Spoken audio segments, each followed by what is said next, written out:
skill rewarded Mansell with the world driving title. His popularity with and dedication to the racing fan is legend. But 1 year ago, he left his comfortable kingdom in Formula One to accept new challenges in the IndyCars. The learning curve was steep and difficult, but Nigel was equal to the task. His red number 5 soon had IndyCar fans cheering a string of poles and wins. Throughout the year, Mansell has controlled the points fight. Today at Mid-Ohio, the Lion can become the first rookie in the 82-year history of the IndyCars to take the title. But there are other men from other lands with the same dream. Brazilian Emerson Fittipaldi, the Indy 500 champion. He's second in the points and the defending champion at Mid-Ohio. Canadian Paul Tracy, third in the points. Youthful and daring. Inexperience has stolen points, but his brash style has also netted 4 wins this year. Tracy is the young gun of the IndyCars. They all dream of the PPG Cup and its fame and fortune. But today, Nigel Mansell can make history.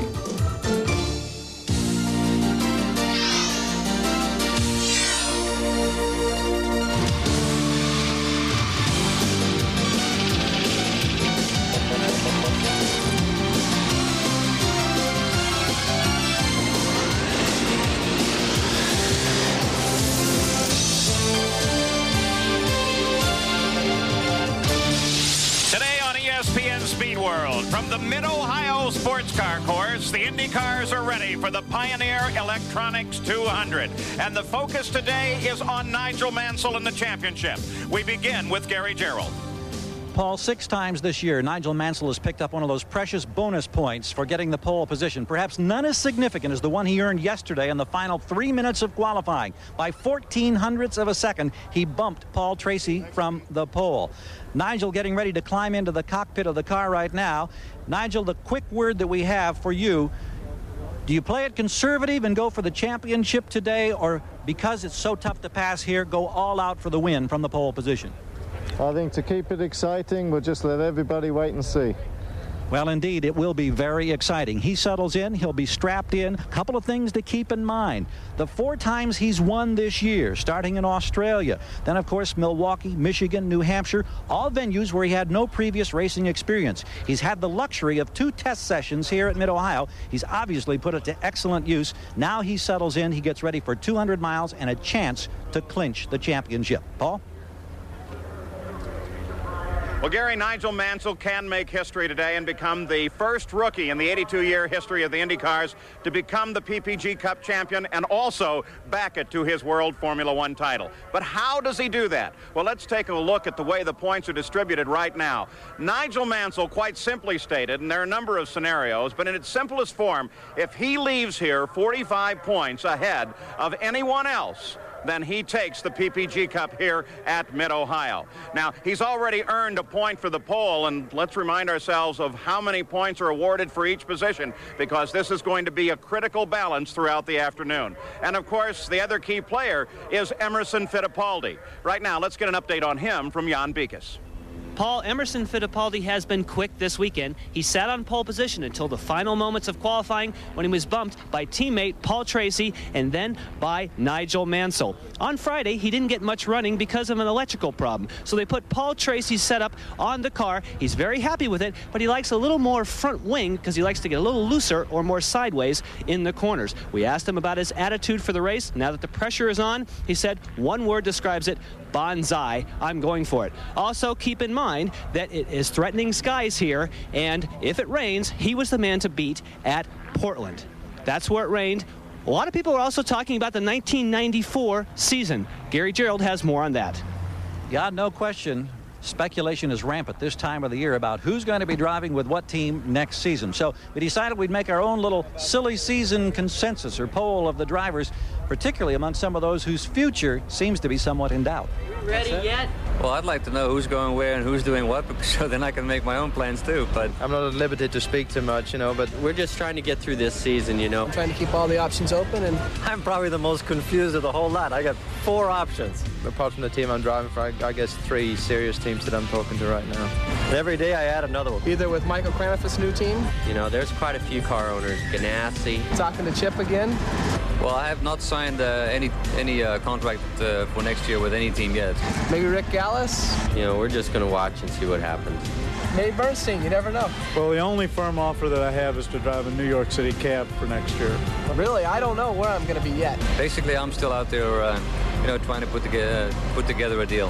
And I think a decision will be made pretty soon. Whatever I do will be focused on the Indy 500, on the Brickyard. As far as I know, Mansell hasn't signed yet with Carl Haas, so that's a possibility also. So We've got great potential for 94, but it's that time of year. So I think by the time Nazareth rolls around, or by the time we get to Laguna for sure, I think that we would have signed something somewhere. And We should be signing something soon. Well, I don't have a deal yet together, but Definitely going to go somewhere different. I do plan on working in 1994. Are we ready yet? I don't know. Do you? One man who was notably missing from that montage, Mansell, who is so focused on trying to win this championship here today, he declined the opportunity to talk at all about his plans for 1994. The hunch here? I think he's going to be back in IndyCars driving for NEWMAN Haas. Also, a lot of speculation, Paul, about Michael Andretti. He finished on the podium today in the Grand Prix, and people are wondering, was this his last F1 ride? Will he be back? How's that going to figure into the mix? A lot of speculation here in silly season. Yeah, and it's absolutely clear exactly what all those guys are going to do. Now, does everyone understand why we don't do a lot of really dramatic coverage of the silly season? It's named that for a reason. Today's coverage of the IndyCars is brought to you by Pioneer Car Electronics. Our customers made us the #1 choice for car and audio products. By Goodyear, #1 in tires. And by Advanced High-Tech Formula Quaker State Motor Oil. It's formulated for today's high-tech engines. Sports car course for the Pioneer Electronics 200. History could indeed be made here today. And Derek Daly, we're talking a series that's no longer purely American. That's right, it truly has an international flavor now. I think when Nigel Mansell, the world champion, made the move to IndyCars, he sent a message to drivers around the world that this could be, in fact, a viable career move. Now, drivers also believe that their talent can bring them to the front here a little bit easier because IndyCars tend to be a lot more evenly matched. Now, the international flavor, remember, there are 8 different countries represented here, and it really has enhanced this championship. Where will the championship go? It may go to Canada with Paul Tracy, or Brazil with Emerson Fittipaldi, or back to England with Nigel Mansell. Mansell was spectacular yesterday in qualifying, as he's done many times in the dying moments, grabbed the pole position. But he will have his hands full this afternoon trying to fend off these 2 Penske cars for the course of this race. Well, Derek Daly, Danny Sullivan is strapped in the 8th row, ready to go racing. Let's take a look at the starting grid. On the pole, Nigel Mansell, a record 6th rookie-year pole for the points leader. Alongside is Paul Tracy. He's won 4 races this year, all on road courses. Inside the 2nd row is Emerson Fittipaldi, the defending champion of the Pioneer Electronics 200. And RAUL BOESEL, who has 3 runner-up finishes in the 93 campaign. Inside row 3 is Scott Goodyear with 7 top 10 finishes this year. And Al Unser Jr., the winner 2 weeks ago at Vancouver. Inside row 4 is Teo Fabi, a 2-time IndyCar winner here in Mid-Ohio. And ARIE LUYENDYK still looking for his first career win on a road course. In row 5, it's Jimmy Vasser, equaling his best career starting position. And Mario Andretti with his 489th career start. And in the 6th row, it's Stefan Johansson and Mauricio Gugelmin, who's making his first start coming over from Formula One. The 7th row, Mark Smith and Bobby Rahal. In row 8, it's Robbie Gordon and Danny Sullivan. The 9th row, Mike Groff and Scott Brayton. In row 10, Brian Till and Scott Pruitt. In row 11, Eddie Cheever, who now replaces Roberto Guerrero in Kenny Bernstein's car, and Willie T. Ribbs. In the 12th row, Hiro Matsushita and Robbie Buell. Row 13, Marco Greco and Buddy Lazier. And row 14, David Coudrave and Olivier Griard, who was an alternate here today, will replace Dominic Dobson in 28th position. Dobson reported a failure in his gearbox and will not be able to start. Let's go to Gary Gerald.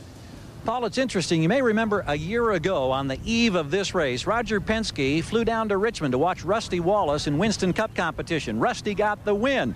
Penske came back, Fittipaldi and TRACI ran 1-2 at this racetrack. What a weekend for Roger Penske. Well, last night, Penske was in Richmond again. Wallace got another win.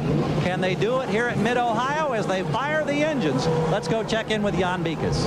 Well, Gary, we do have threatening skies, and the teams have put out these rain tires just in case we do get that precipitation. Within the last half hour, there has been some rain, and the teams had to make the choice. Do we start this race on a dry setup or on the wet setting? Here at Mid-Ohio, because it's a slow course, they disconnect the anti-roll bar so the car can roll in the dry anyway. That would be a normal change for the wet. Just slapping on these wet tires should do it if we do get rain. Paul? So the IndyCar engines are fired, ready to go. What's this? Paul Newman with a softball. Don't forget, next Thursday in Reading will be Rick Mears' night, where the IndyCar drivers are going to play against the NHRA. The Diggers better look out. Yeah, I know we have some problems with nationalities, but look at Nigel Mansell. And look at that, over the fence. You tell me we're not in great shape? So that's Thursday, all to the benefit of charity in Reading. It's the Rick Mears Honor Day. And we, of course, will have coverage of that event on October 17th, the Rick Mears Night of Champions, as NHRA and the IndyCars battle. Tronics 200, the Mid-Ohio Sports Car Course, as the field circulates on its first of several laps with the PPG pace cars in front. As we take a look at what lies ahead, the pit stop window, of course, very much dependent upon whether or not we run under yellow or green conditions. And as Jan has mentioned to you, there is a possibility of some rain in the area. Also, remember, we start this race over on the backside, coming out of a portion of the circuit called the Keyhole. The pit straight is way too short for a start. The weather possibilities this afternoon, chance of rain, though we have no indication of exactly what that chance is. It's clear right now overhead, though it's heavily overcast, and there has been rain showers pass lightly through the area throughout the day. Onboard cameras today, Nigel Mansell, of course, as you look from his record-breaking position in the front row. We also have them scattered throughout the field. We'll have views, both this view and one over his shoulder. You can see the camera there, Danny Sullivan, who starts back in the 8th row, and that nose cam of Bobby Rahal's car. Remember, this is probably the most experienced driver on this circuit. This used to be his home test circuit.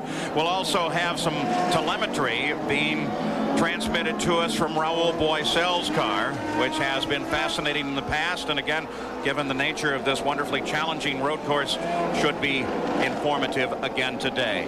The circuit itself is, as I suggested, challenging, and Derek, it's one that's fairly easy to overdrive, you suggest? I think it is. Bit of an unusual racetrack here as we watch Eddie Cheever has some last-minute troubles hopefully taken care of. But this track demands a finesse and a rhythm, I think, to be consistently fast. Variety of mainly medium-speed corners, but there are sudden and abrupt elevation changes. Speeds down the straight almost 190 miles an hour during qualifying, with a fairly good passing area as we watch GOODYEAR, one of the new international additions here this weekend. And we have some telemetry available here as well. And there you see the telemetry that'll be emitted there. Another Brazilian in the series, and one who has looked particularly strong in this, his first run with the IndyCars. He actually was very good on Saturday morning here. I mean, he went from like 20th, 21st fastest, suddenly vaulted himself all the way up into the top 10. Didn't quite match that in qualifying, but he definitely opened a few eyes and pleased himself in particular. Here, of course, as they come from Bobby Rahal's car out of that keyhole area, we're talking here is where the first movements of the start will take place over on the backside of the race course. So as we take a look at how the Mid-Ohio Sports Car Course is laid out with 13 turns here, Derek, it's one that you've enjoyed. Lots of turns. You're very busy here. What you don't see, obviously, from the map is the tremendous elevation changes. They are abrupt. They do suddenly happen. We'll see great pictures from the in-car camera here. One of the problems, though, is passing back markers, particularly if you catch them on the left side of the circuit here, up and down the mountains or the hills. Here's one of the mountains or the hills right here.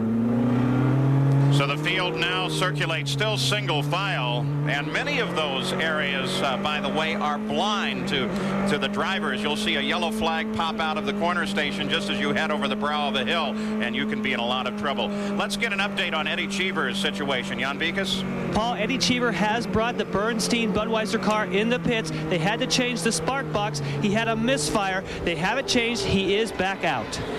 There you see Eddie Cheever again replacing Roberto Guerrero, and he will replace Roberto for the remainder of this season in that car.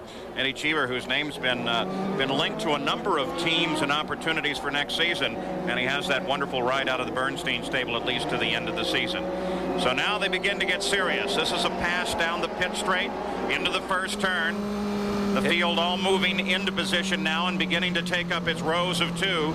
The pace car has already cleared the course as they head for the keyhole area, and Nigel Mansell takes control of the field now. And Cheever will not be able to take up his position. He is too far behind. He is still half a lap behind this complete field. But what he will have is tires that are much warmer than everybody else. Oh, Cheever's back in the pit lane. We can see it from here. He is back in the pit lane. Still has that misfire. Yep, as the car comes in, you can just hear the motor rattling. So now they begin to align over on the backside of the course. The field in the control now of Nigel Mansell, the pole sitter. Paul Tracy very expectant alongside as we are ready for a race that could in fact decide the IndyCar Championship. With a surge of acceleration, the green flag comes out, and we're already running at Mid-Ohio as it gets very crowded down to the first right-hander. Paul Tracy sweeps to the outside. BOESEL closes in and battles with Fittipaldi.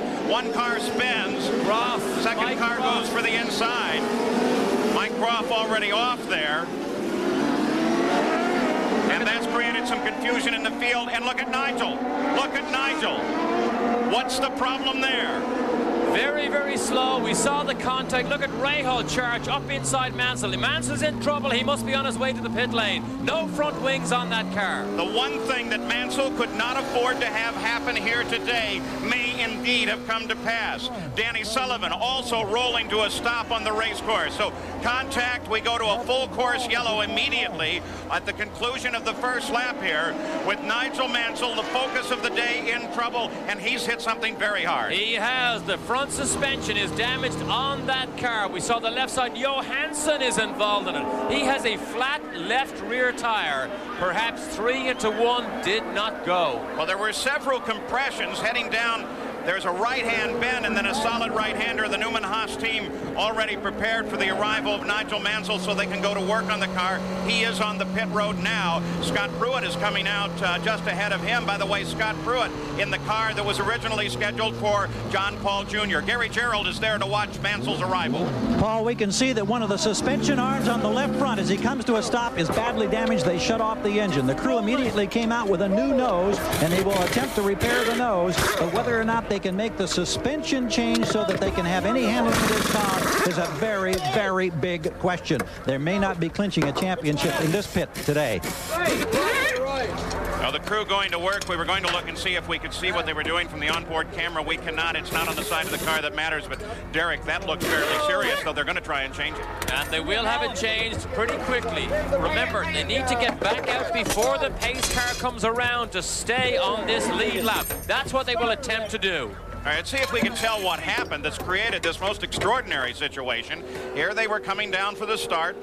Nigel Mansell surged into the lead. Paul Tracy moved to the outside as BOESEL moved inside of Fittipaldi and picked up third place. Through the first bend. Oh, there's contact right there. There it was, right in the first corner. The actually touches with Paul Tracy. That's what broke that left front suspension. And then, of course, this was a totally separate incident. So 2 simultaneous accidents. Danny Sullivan has the tow rope from the kart safety team. Jan Beekes, can you give us some more? The Gallus team has heard from Danny Sullivan. He was not involved in an incident. The car just quit. They're hoping he can be towed back here. They have spark boxes, an electronic battery, and so on, ready to go on Sullivan's car right now. No fire for Sullivan. Okay, Jan Beekes, now we need some of your expertise from the drivers' meeting. Nigel Mansell roared out of the pits just as the pace car was coming past. He has now passed the pace car and looks like he's going to try to make up that full lap and join the field staying on the same lap. Perhaps you can tell us in a moment, Jan-Bikas, exactly what the rule's going to be there, but Gary Gerald has this. Well, we just wanted to make sure that you were aware of the fact that he did get out. They got the nose changed. They tried to handle a bent steering arm in the left front suspension. We'll see how the car handles, but I think that question of position is going to be a significant one, because it appeared from our vantage point when he rocketed from the pits that the pace cars had already gone by. Gary, that steering and that arm that you mentioned, the good teams have those preset. They don't have to adjust the steering. They literally undo the two bolts, drop the new steering arm in, and they know the steering is set up as the original one was. So Mansell can have confidence in this car. All right, Jan-Bikas, what is the rule on the blend? Can Mansell do what he's doing now? Paul, we can't see a monitor, so we don't know if he beat the pace car or not. If you have a replay, look for that blend line. It's a yellow line. He has to beat the pace car to that blend line. If not, he's going to have to go back that whole lap. Well, we could just see the end of it as Mansell made a dash scramble to try and get out ahead of that pace car. Here it is. Look, he's even in the dirt, but he is behind the blend line. So because of this, he will have to get behind that pace car. In fact, IndyCar have radioed to his team to tell Mansell to get behind the pace car. He will now be one lap down or more if he has a long stop-and-go penalty. Danny Sullivan's glove. Yes, he tries to get rolling again. He, I think, tried to probably restart it on the course and couldn't do so.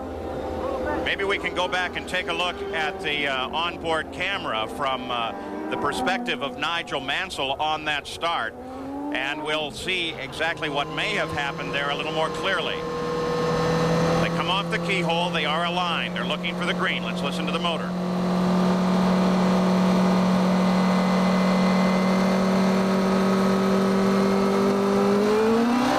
There's the green. You can hear the wheel spin as Mansell jumped away, but watch TRACI. There's the key move there. There's the hit. That was it. And then Mansell immediately starts slowing. That gets all the rest of the field compressed up behind him. But with that slow, there's Scott Goodyear looking for room. Mansell wisely gets out of the way. And they're back in the pits working on that car. Gary? So they continue to work on Nigel Mansell's car, trying to get him back in the fight because he needs every point that he can garner today at Mid-Ohio.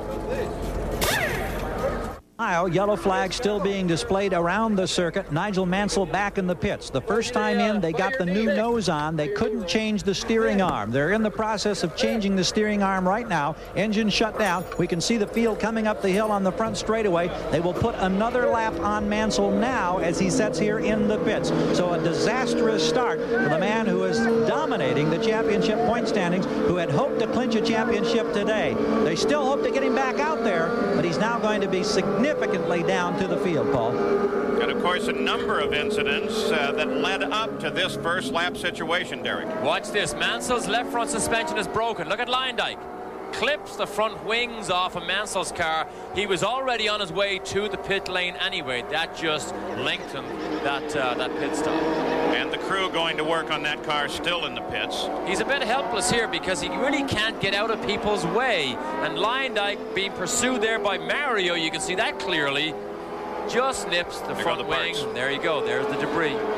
So a disaster here in the first lap for Nigel Mansell and his bid for a championship, but the NEWMAN HAAS team is continuing to work on that car to get it back into competition and hopefully get a point or two before the day is over. Jan-Bikas? Paul, we've had two cars with suspension problems coming in. First of all, Danny Sullivan, not from hitting anything, but when they tried to tow him in, the line got wrapped around the front suspension, caused some damage. He just rolled out. You could hear him go by. Stefan Johansson has also come in, but his damage was from Robbie Gordon hitting him from behind. They've replaced a tire and a lower control arm. He's also back up to speed. Well, and Nigel Mansell has more bad news to face, assuming, as we do, that they will get that car properly repaired, out of the pits, back into the field before we leave this yellow. As soon as they go green, they'll display a black flag to Nigel Mansell for the blend line violation. So it's actually, at this point, not going to matter all that much. Well, at the top of the show, We said he was going to have his hands full with these Penske's trying to beat them. We didn't quite envisage that type of contact and that type of problems for Mansell, but that's the way it has unfolded so far. So the rest of the field lines up with Paul Tracy as the leader of the race, followed by Fittipaldi, BOESEL, Al Unser Jr., Scott Goodyear, Teo Fabi, then Mario Andretti in 7th, Jimmy Vasser in 8th. In 9th is Mark Smith, and Gugelmin has moved into 10th. The green flag comes out, and here we go again, this time single file, this time starting over on the pit straight.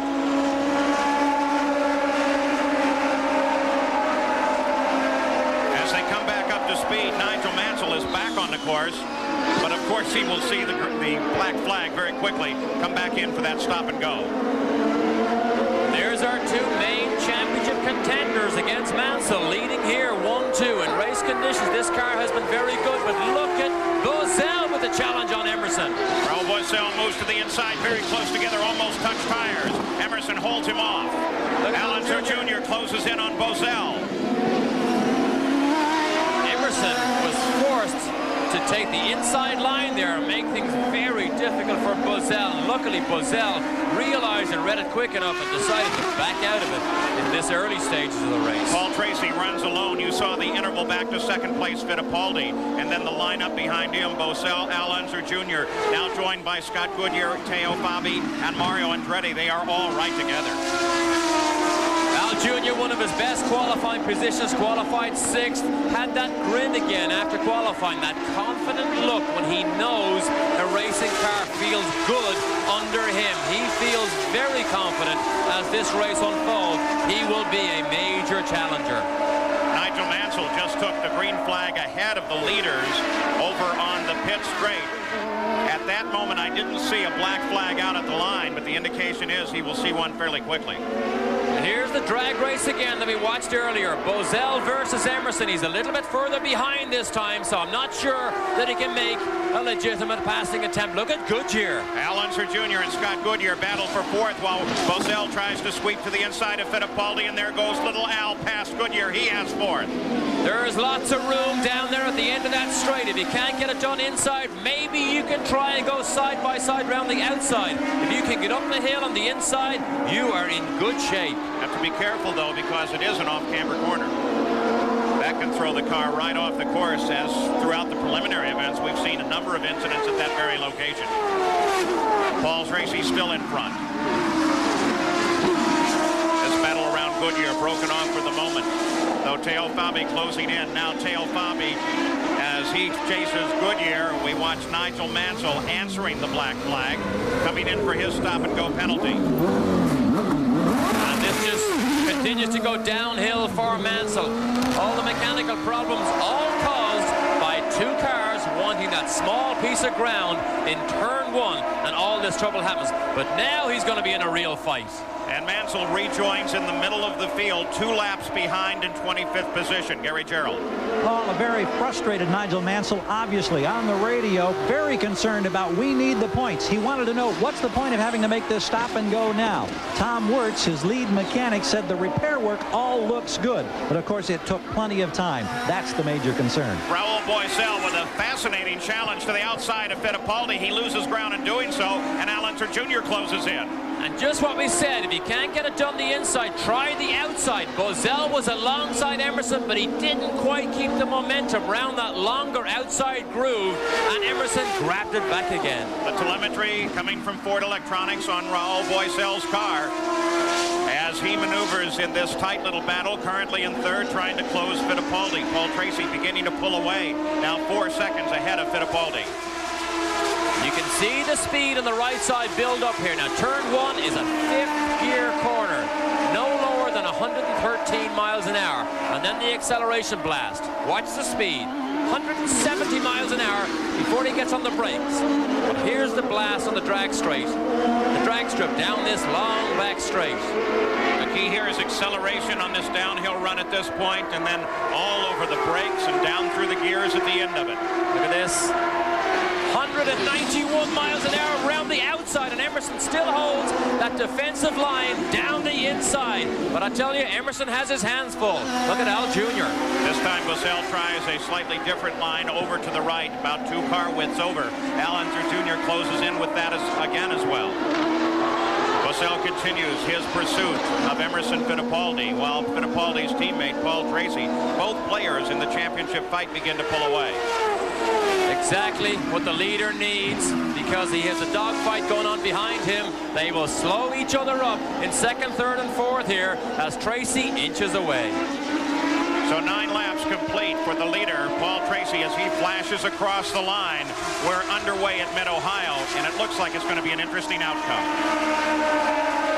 At the Pioneer Electronics 200, the Mid-Ohio Sports Car Course, Paul TRACI seems to be running about a second a lap faster than everyone else. Here is the interval leaderboard. 0-0 would be Paul TRACI, and then on the right side, the interval back from the leader of the race. Paul TRACI is right now running the fastest laps of this race and pulling away from everybody. Raul BOESEL, the third place car, broken off from his battle with Fittipaldi of just a few moments ago, but threatened by Al Unser Jr., Scott Goodyear, Teo Fabi, and soon Mario Andretti lined up just behind him. Sometimes you get an opportunity to pounce. If you can take it and make the pass stick, you're looking good. But BOESEL has now allowed Emerson to just creep away. He may not get the same opportunity, or he certainly won't get it in these immediate laps. But sometimes you have to be more decisive when you try to make that pass. This is a course where getting the power down on the course, getting the grip, the traction is so critical. As Al Unser Jr. closes in on BOESEL, winds to the outside on the keyhole. This should be a good run. Here's Nigel Mansell working his way through traffic. That's Robbie Gordon right ahead of him, number 14, A.J. Foytska. Now here's the blast down the front straight. Both Ford engine cars, but can Mansell get up inside Gordon under braking? Have a look here. No, no, no. Al Unser Jr. stayed back behind BOESEL as they came down through this part of the course. But Mansell driving for all he's worth now. This should be a brilliant run as he tries to find any position he can. He needs to get up at least a 12th position, hopefully higher, and pick up some PPG points. He needs help with attrition, because the chances of him, no matter how good he is, of making all that ground up on the racetrack is virtually zero. So he needs a lot of help here with attrition and problems for other people. Coming back up to the front of the field now, that battle between Al Unser Jr. and Raul BOESEL. While broken off behind BOESEL, look at Scott Goodyear. This, of course, is a time in the season. You heard Scott Goodyear at the beginning of our coverage here talk about what he may or may not do next year. This is a time when there's a lot of showing off, isn't there, Derek, where guys really want to perform well so they can convince owners and sponsors of where they should be next year. I mean, that's all part of the silly season. In Scott Goodyear's instance, we know that the McKenzie backing will not be there for next year. That could create a problem for Derek Walker. He needs to secure the type of financing to keep a Scott Goodyear caliber driver in that team. Otherwise, Scott may be forced to actually make a move somewhere else. Al Unser Jr. continues to work on third place. Raul BOESEL. The Dick Simon team. Simon's talked about next year maybe only a 2-car team. Do we know who the 2 will be? We know one is BOESEL. Well, at one stage, we almost had a Dick Simon championship here. He ran 5 cars, he ran 6 cars. I mean, he could have his own racing championship. But I mean, I don't know. It's difficult to say. He does a very good job running multiple teams and cars. But I always believe if you have 2 good cars and good drivers, ultimately, if you concentrate on them, you may actually end up being more successful. So the battle continues to revolve around Raul BOESEL, and Jan Bikas can give us a little more on his position. Speaking of Dick Simon, Paul, we checked in with the crew. He has not radioed in with any problems, but of course he has dropped back from contact with Emerson Fittipaldi. It appears now as though he may be holding up Al Unser Jr. and those behind him. They feel it might just be a strategy to take a breather after trying to pass Emerson. Taking a breather, they look for him to close in a few laps. Well, he's sitting back about a second and a half behind Fittipaldi. It does seem that Al Unser Jr. works better in some sections of the course than BOESEL. BOESEL makes it up in other sections. Of course, you're talking on Raul's car, a machine that they're doing a lot of really good aerodynamic work with, aerodynamic work that is being copied by many of the other Lolas. We go back to the front of the field now. Paul Tracy runs in first place, and he is 10.7 seconds ahead of his teammate Emerson Fittipaldi. The fight is definitely on here, but it seems no longer for the championship. Football continues tonight at 8 p.m. Eastern Time as the Baltimore Orioles host the Oakland A's. The Orioles have put themselves back in contention in the AL East, a 1.5 game behind Toronto. At the Mid-Ohio Sports Car Course, we watch Nigel Mansell continue to work his way up through the field, but the numbers are quite simple. He's 2 laps behind everyone else in this race, and as a result of that, he has a long, long day ahead. Looking back at the bottom of that field, though, we should also remember that not only Mansell fell 2 laps behind, so did Stefan Johansson and Mike Groff with his contact on that first turn incident. The second incident, a separate one from that of Mansell, has fallen a lap behind the race. So Danny Sullivan is back in the pits. Sullivan, of course, has been struggling throughout the day, and he is now 8 laps behind the leader. We took a look at the running order at the conclusion of 14 laps and look down the pit straight as Mansell continues to try to work his way through the field, and Paul Tracy continues to run away.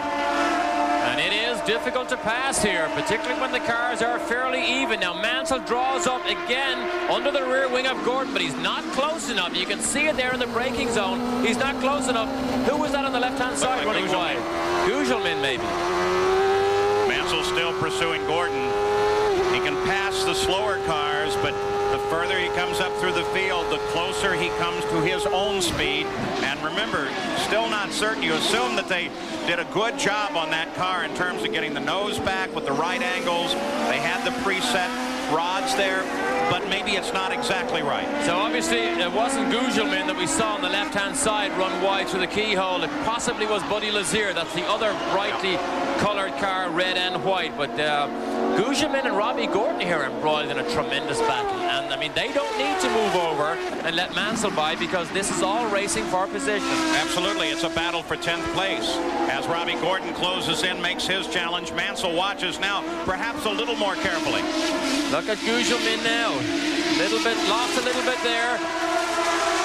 Oh, look at this. Very difficult to move down the inside there. There just isn't enough time to make the pass. But Mansell is ready to pounce here if Robbie Gordon slips up at all in his attempt to pass Gugelmin. As long and big as this course is, 2.25 miles, look at Mansell fight that wheel as the back end comes loose. Look how wide he goes. There's a concrete patch through the keyhole there. Mansell went right across the concrete patch down the outside. Now he's got to run on Gordon.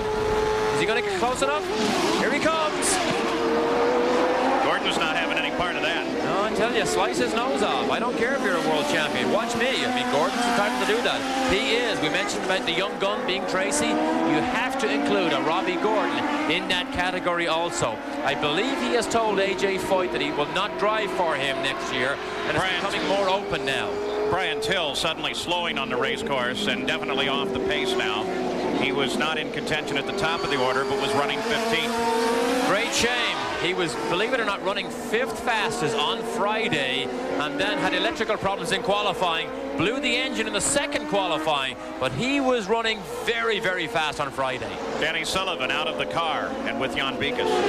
Danny, things went from bad to worse. What happened there at the start? Well, somebody tapped Johansson. He spun. We all got jammed in behind. I was trying to get around. Everybody stalled the car.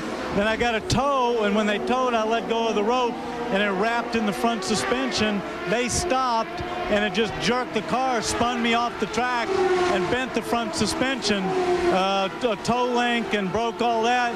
Then we got that fixed after a couple stops, went out, and we had a oil pressure problem, and that's it. I mean, it was like a comedy of errors, you know, one thing after another. Boy, sometimes when it goes, huh? That's right. Danny, let's go back to Paul. You know, Danny Sullivan with a day slightly worse than Nigel Mansell. Only his second DNF this year, or this second DNF here at Mid-Ohio. Danny Sullivan has been in 10 different events here on the Mid-Ohio Sports Car Course. Look how long a lead Paul Tracy has over his own teammate, Emerson Fittipaldi. The full length of this straight here, which is longer than it even looked with our lens of our camera here. But what a fight we still have going back here. 3, 4, 5, and 6, with Teo Fabi pulling up the rear, having one of his best races of the year.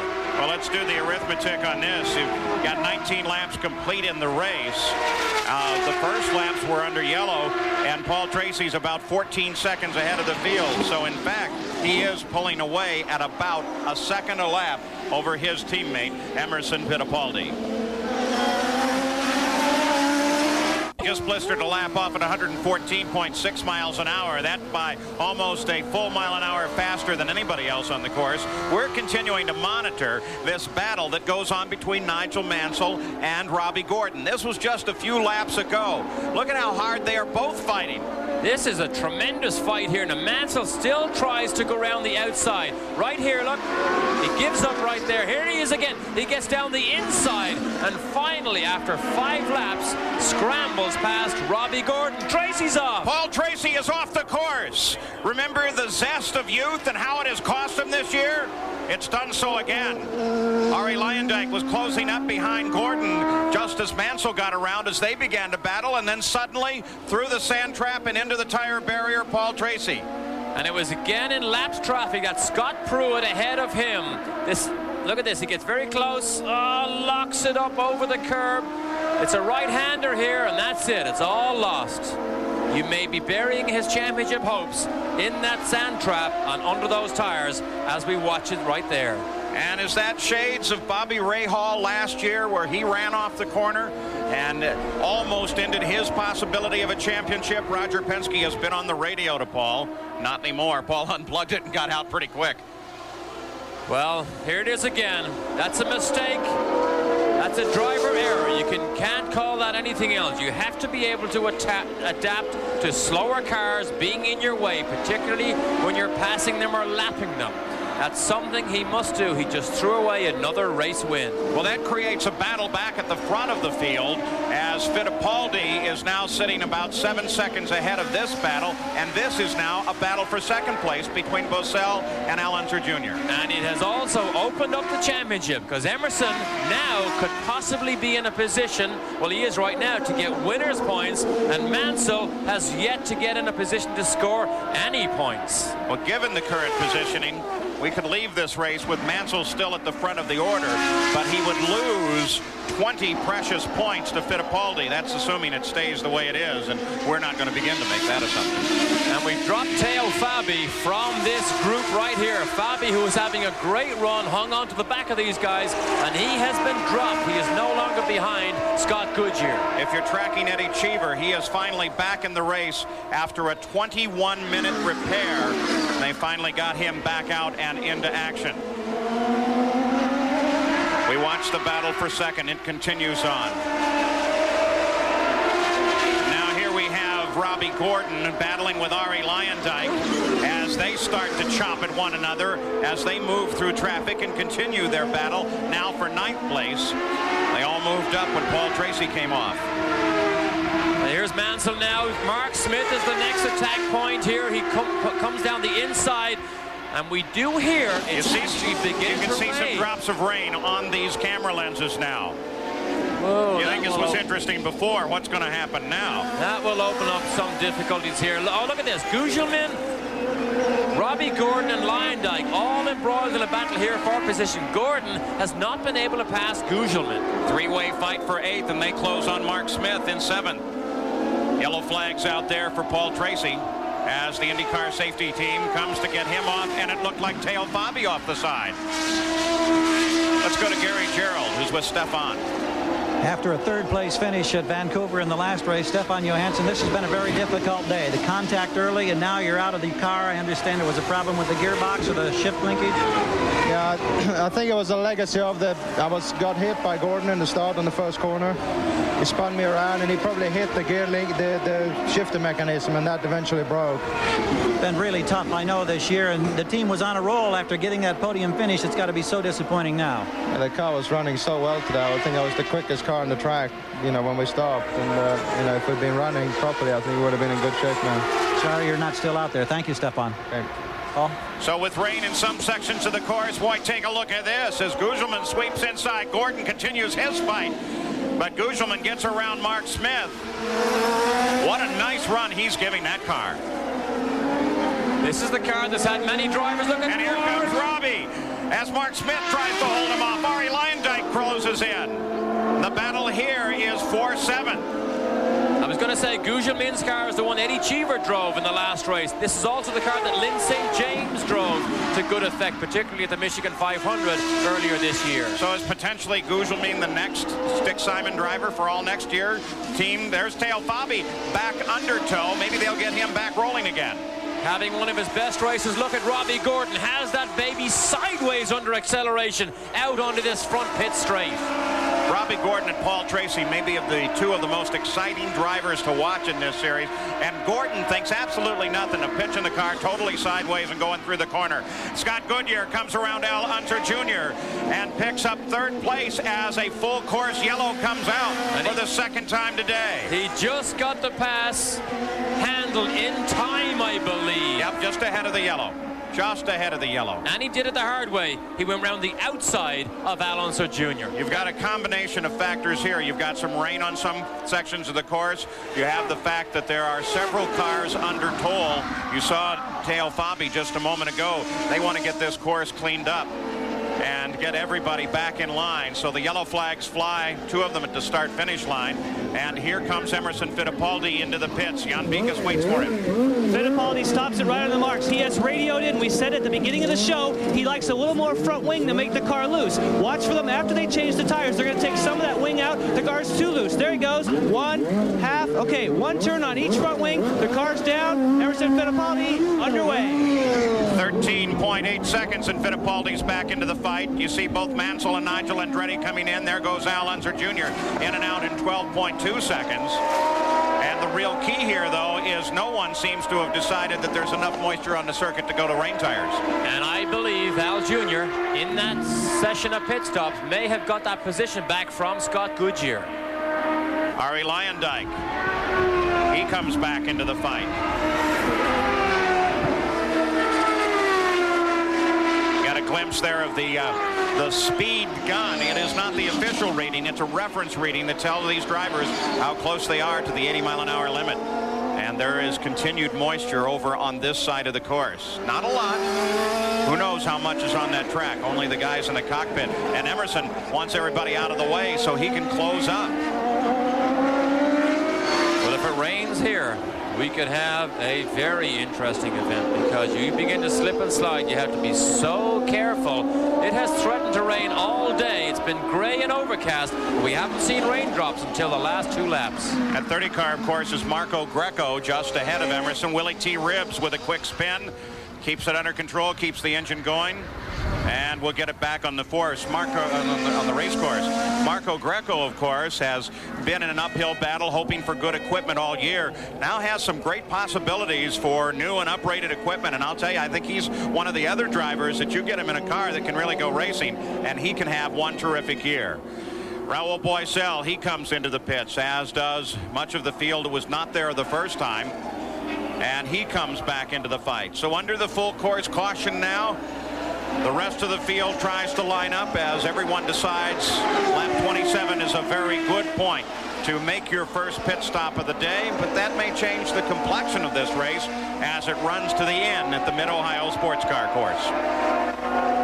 IndyCar safety team trying to get a little extra protection behind the tire barrier for Paul Tracy's car.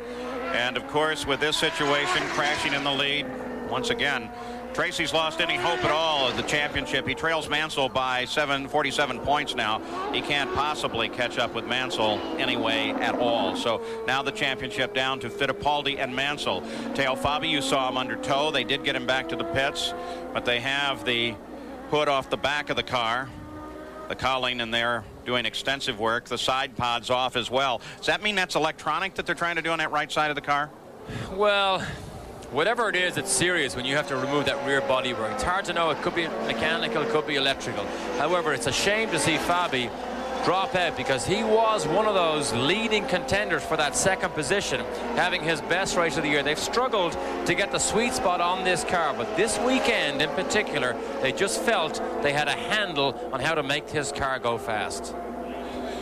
So behind Johnny Rutherford in the PPG pace car, the field circulates for the second time today. You know, each year new devices are designed to create comfort and increase stamina for the IndyCar drivers. Well, Gary Gerould takes a look at the latest from the cockpit.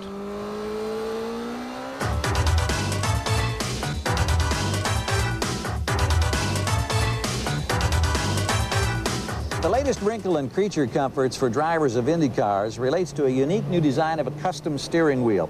Using what is known as composite thermoplastic technology, the driver can now have his hands actually molded to the wheel in a custom grip. This is a conventional wheel here, and you can see that in the past, using the friction mode of feeling the car's handling characteristics, the driver would have to exert a lot of pressure in controlling the car and getting a grip on the wheel. Puts a tremendous amount of strain on his arms. With this new custom grip, he relaxes the grip, still maintains control of the car. It greatly reduces the tension and the stress here on the forearms, and that could be a huge factor in the late stages of the race. It's almost as if his hands are like a gear attached to the steering wheel, and that gearing concept, along with the reduction of the stress on the forearms, gives him a whole new sensitivity through his fingers to the way the car is handling.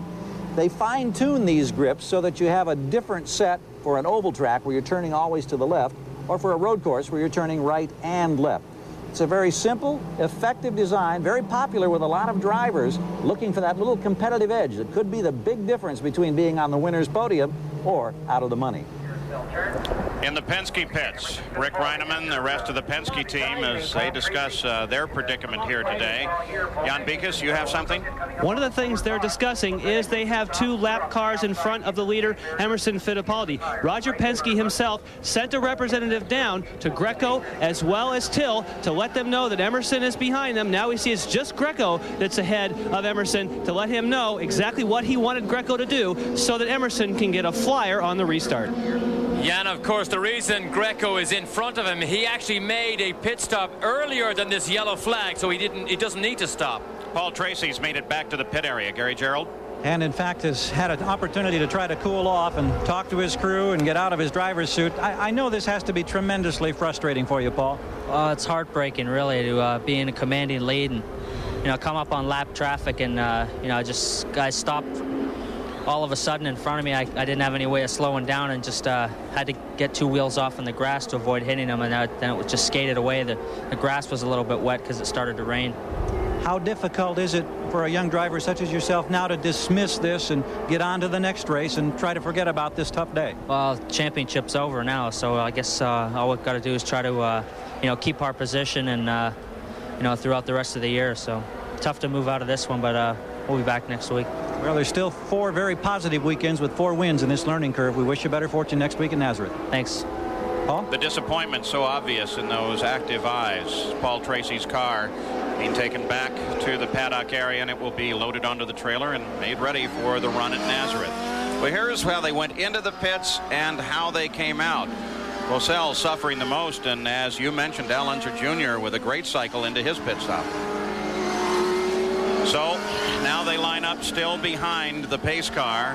Marco Greco going to be a key player here. One would presume that he will get out of the way very quickly when the green flag comes out again. And we'll be back as we continue to watch the yellow flag fly in the Pioneer Electronics 200.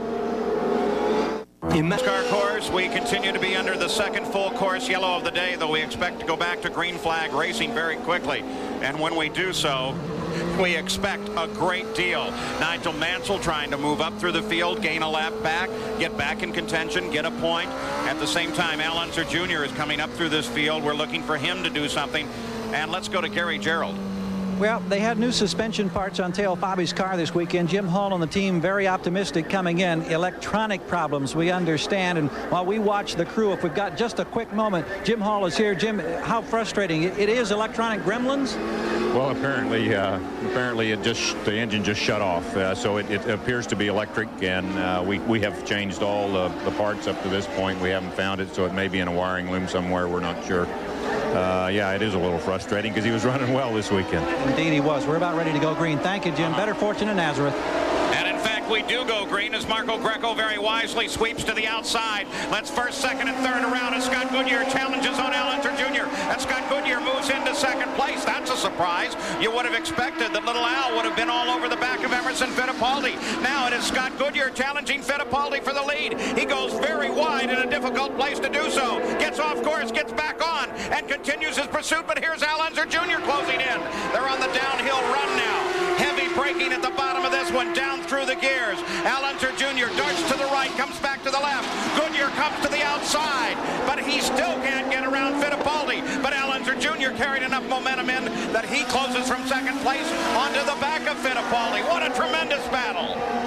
Tried to bite off just a little bit too much. A tremendous move around the outside of Al Jr. into turn one, but he tried to bite too much and lost it, trying to get by Emerson, and loses the position back to Al Jr. Well, that surge coming back from the green flag seems over for the moment, but boy, what a battle it was with Scott Goodyear coming forward, but then Al Unser Jr. taking it right back away, and they end up in the order that they started. Mike Groff off the race course into a gravel pit. Tough to get the car out of there unless he gets some help from more than just a couple of the corner workers here. Most of them from Lake Erie Communications. Again, literally hundreds of volunteers working the corner stations as marshals to try and keep these races under control and keep them going.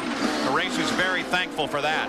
Al Unser Jr. in the keyhole again. And we saw the card off on the left-hand side there, but Al Jr. through the keyhole has an interesting line. It's different to everybody else, and it gives him a good slingshot. He's going to try and go around the outside of Emerson.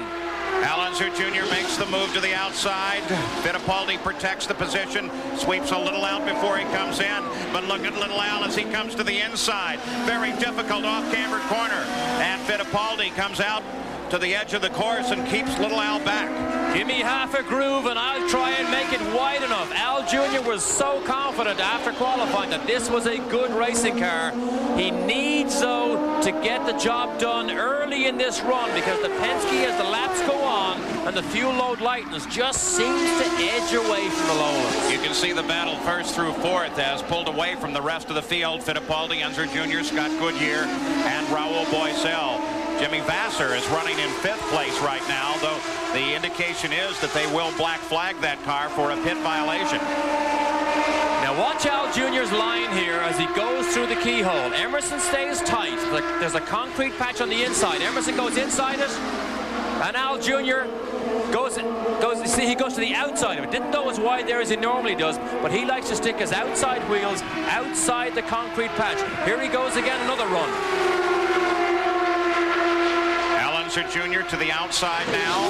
Goodyear and Boesel wait station. Little Al tucks in behind. Looks like he's going to the right. He's trying to get around the outside. Oh, he touches with Fittipaldi, hangs on to it, gets back on the course, comes back in third, but clips his wing. He clips with Scott Goodyear, comes in behind Boesel and keeps going. Incredible.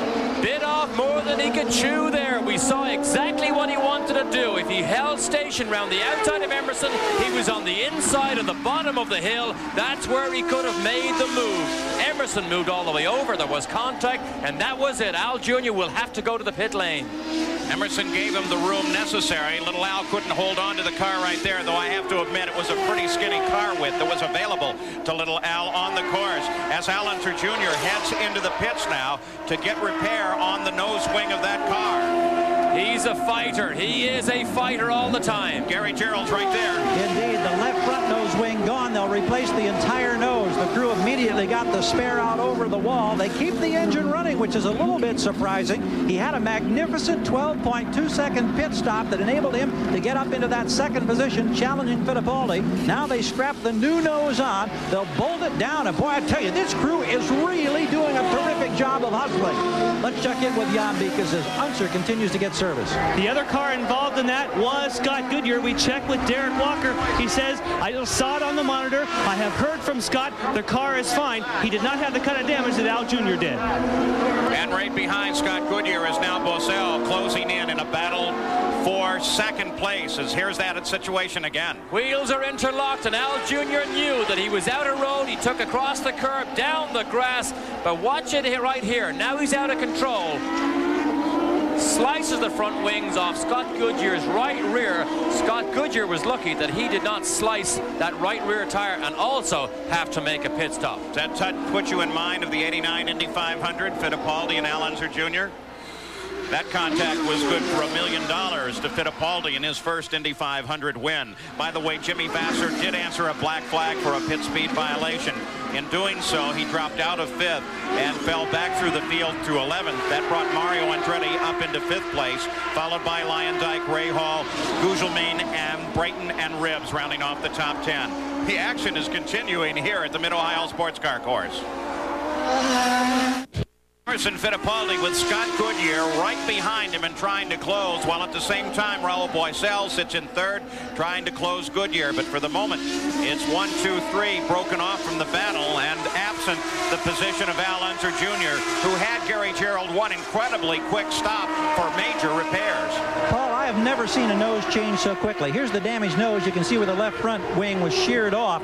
But look at all of these bolts. There are 10 of these all the way around. They took those out, strapped a new nose on, bolted it in place, and they did it in 37.3 seconds. I think that is just astounding, Paul. Owen Snyder and the Gallus crew deserve a pat on the back for that one. Maybe an extra round at the end of the day bought by Little Al. But Little Al did everything he could. If we can, we'll take a look at that situation again. Arie Luyendyk is now closing on Mario Andretti. And by the way, Nigel Mansell now runs in 18th place. Another 6 positions if he can pick him off. And he will be up at least in the PPG point contention. We look at the running order after 36 laps. Watching Mario here, spoke to him after the warm-up this morning. He's struggling with the rear suspension of this car to get it to feel like he wants it. In other words, he doesn't have the confidence in the car, in the rear suspension in particular, and he has chased this same problem for race after race, and it is hampering his progress in qualifying in particular, because Mario has been a little bit off the pace, more so than we're used to seeing him in the last 2 or 3 races. This is a battle for 5th place. Nigel Mansell was saying throughout the weekend that the Lolas are very sensitive to this race course, especially some of the surface changes from concrete patches over to asphalt. Derek, let's go back. We'll keep an eye on this battle, but it's broken off for a moment. Here's that situation in the fight for the lead. And I think Emerson believed that Al Jr. would back off, just like he did the lap before. Al Jr., of course, wanted Emerson to stay tight and just stay alongside and go down the inside. He literally ran out of room.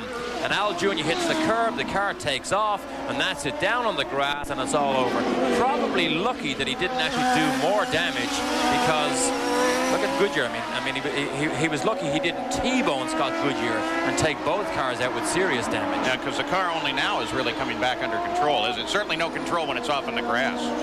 Yeah, I can guarantee you, when Scott Goodyear saw the possible T-bone coming up, he would stay as wide as he dares without getting up onto the marbles himself and just hope that he misses them. And just about did. And close his eyes? And close his eyes. So Arie Luyendyk continues his pursuit of 5th place Mario Andretti. Emerson Fittipaldi has a 1.7 second lead on 2nd place Scott Goodyear. This is where the fight is in the field at the moment. Both Ford factory drivers here. They enjoy all the Ford developments as this engine goes through its development cycle. They have it a little bit earlier than everybody else, which is good and bad. Good because you have it, bad because sometimes it breaks. Not very often, though. But both enjoy the full support of the Ford factory program. Beginning to loom in the back of the picture now. You should see him in a moment here. Behind this fight, there is Bobby Rahal. As Luyendyk moves to the inside, Mario sweeps across, won't let him have the place, but now Rahal is closing in on this battle. This battle here will be a good indication of drivers knowing each other's style. Luyendyk knows exactly how hard it is to pass Mario. He will not stick his nose down under to try and make a pass unless he can get all the way alongside, because he knows Mario is a late breaker and will chop the nose off anybody that comes down the inside unless the pass is made decisively. Of course, on the other hand, as we keep Rahal in mind, he probably has more miles on this course than any other driver in the series. For so many years with Jim Truman, this was his home course. He's tested extensively here. I don't imagine there's a crack or a dip or anything on this track that Rahal doesn't know. And of course, he's had lots and lots of success here in the past. Loves the racetrack, as you say. In fact, he was the winner here in '85 and '86. He'd like to add '93. So this is the key fight on the circuit right now. Andretti, LUYENDYK, soon to be Rahal, as we look at Rahal's positioning on the chart scoring up through this race. 40 laps now complete, 89 laps the scheduled distance, so we approach the halfway point. Bobby Rahal closing in, but not able to do so readily. On ARIE, LUYENDYK just ahead. There's one of those rises where you come over the top and you have no idea what may lie on the other side. You just have to believe that everybody is driving well. Today's coverage of the Pioneer Electronics 200 is brought to you by Budweiser. Fresh, pure, natural. Proud to be your Bud. We have a spectacular afternoon underway. There's been so much action here in the very early going. In fact, on the first lap, Nigel Mansell, who could have clinched the PPG Cup and the IndyCar Championship here, involved in contact, damaged his car severely at the front. The crews made repairs to the suspension and the nose, got him back in the fight. The lead of the race went over to Paul Tracy, but then Paul Tracy got in trouble and went head-on into the barrier. He's out of the race. That gave the lead of the race over to Emerson Fittipaldi, who currently leads this race by about 2.5 seconds. Scott Goodyear is second. Raul Boesel is third. Al Unser Jr. was up there in the middle of that fight, but at the moment, he's in trouble because he clipped a wing off of his car. Now, Derek, let's go to Bobby Rahal's onboard camera. This is the keyhole. Second gear, third gear, sometimes in a 6-speed gearbox.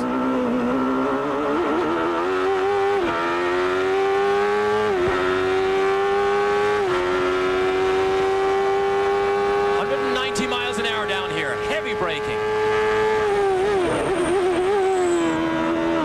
Watch the elevation changes here. Up the top of the hill and back down. Over the top, look.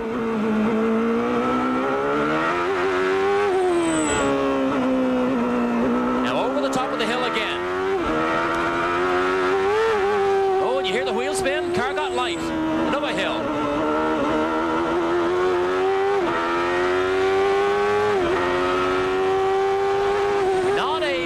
Just close that gap to LUYENDYK and Andretti.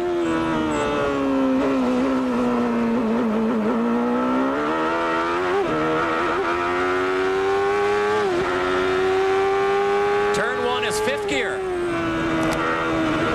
You're playing with the throttle. And pick 6th. Back to the keyhole.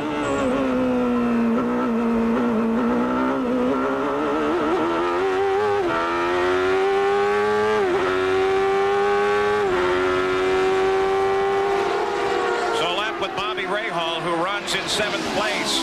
This fight remains the same. ARIE LUYENDYK just setting a car length off the back of Mario Andretti in their fight for 5th place. But ARIE LUYENDYK, for the moment at least, has let it go. You could look out the front of Bobby Rahal's car during that lap and keep track of this battle as well. The Chevrolets have been so powerful on road courses. They wind up to power much quicker, it seems, than the Fords, and so they've had a solid year. But right now, with the absence of Al Unser Jr. at the front and Paul Tracy at the front, you have Chevrolet leading. Buddy Lazier off the edge of the race course. So you have the Chevrolet of Fittipaldi at the front, but then 2nd, 3rd, 4th, 5th, and 6th. All Ford power engines. There's Fittipaldi at the front of the field. Emerson now draws that little bit of a breathing space he needed from the pursuing Lolas. As the laps go on here and the fuel load lightens, the Penske seem to settle down into this nice, easy routine. Interesting battle well back in the field. It's a fight for 15th. This is Marco Greco and Scott Pruitt. Now that 45 car originally this weekend was assigned to John Paul Jr. It's a 91 car. He showed up and he took a few laps in the car, and then he made what had to be the toughest decision ever for an IndyCar driver, and I think a class decision, and said, I'm physically too large to do this car justice. And so they went looking for Scott Pruitt. They put him in the car. Now he battles with Marco Greco, who's giving that 30 car a good run. Obviously missed a full session while John Paul had that car, but still managed to qualify 20th. And remember, this is a 91 car, a little bit outdated to race against some of the machinery at the front of the field. But Scott Pruitt enjoying himself, but he would rather be up the front. Al Unser Jr. is only about 12 seconds from the danger of going a lap down. You got a glimpse of him there. We continue to watch this revolving battle for 15. Though for the moment, Scott Pruitt does not seem to be able to get up and challenge Marco Greco, who's holding him off. Well, just the opposite of that, really. There you go. Here comes now LUYENDYK moving on. Andretti tries it again, locks the brakes heavily, and can't get past. Brakes locked at the rear? No, it was front brakes, but that's what we said earlier. If you don't get alongside Mario, he will chop down. That is his normal style. LUYENDYK knows that. He tried to poke down the inside, but realized he couldn't get it done, locked up those fronts, and actually lost about 2 or 3 car lengths. He probably is a little bit faster, but catching is one thing, actually getting by is always something different. Ray Hall continues in pursuit. Also, Brian Till giving that 99 car a good run after his early problems. He is sitting back behind Ray Hall and continuing to pace with Ray Hall, LUYENDYK, and Mario Andretti, though he is 6 laps behind and running in 20th. Jan Vikas, Arie Luyendyk, you have something?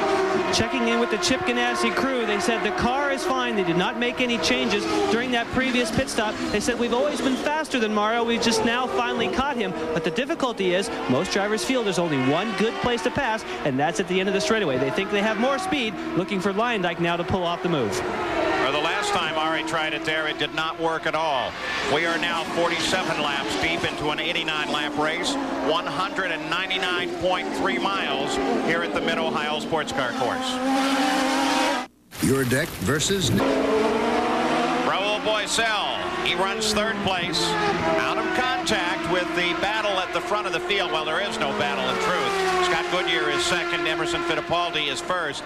But the key here is the fact that just behind Boesel is Nigel Mansell. Now, Mansell's still 2 laps behind. There he is. But he is carving his way up through the field, trying to get ahead of the leader. If he can do so, then he at least makes up one of those laps. He still runs, though, out of the points fight and continues in 18th.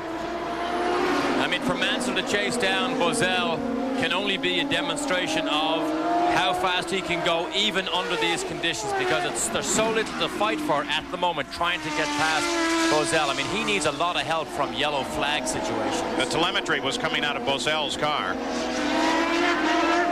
Of course, both Ford-powered machines here. Down the pit straight into that very fast first turn. Took a long, long time to get by Robbie Gordon, and Boesel will not make it any easier at all.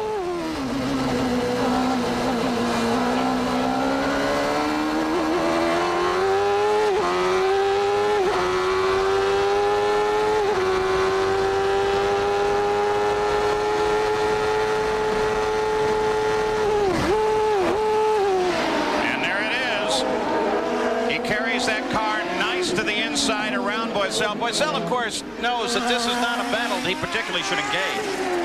No, certainly he does not need to have any contact with a Mansell. So if he saw him making the lunge down the inside, the clever, sensible thing to do for Boesel is just to let him go on his way.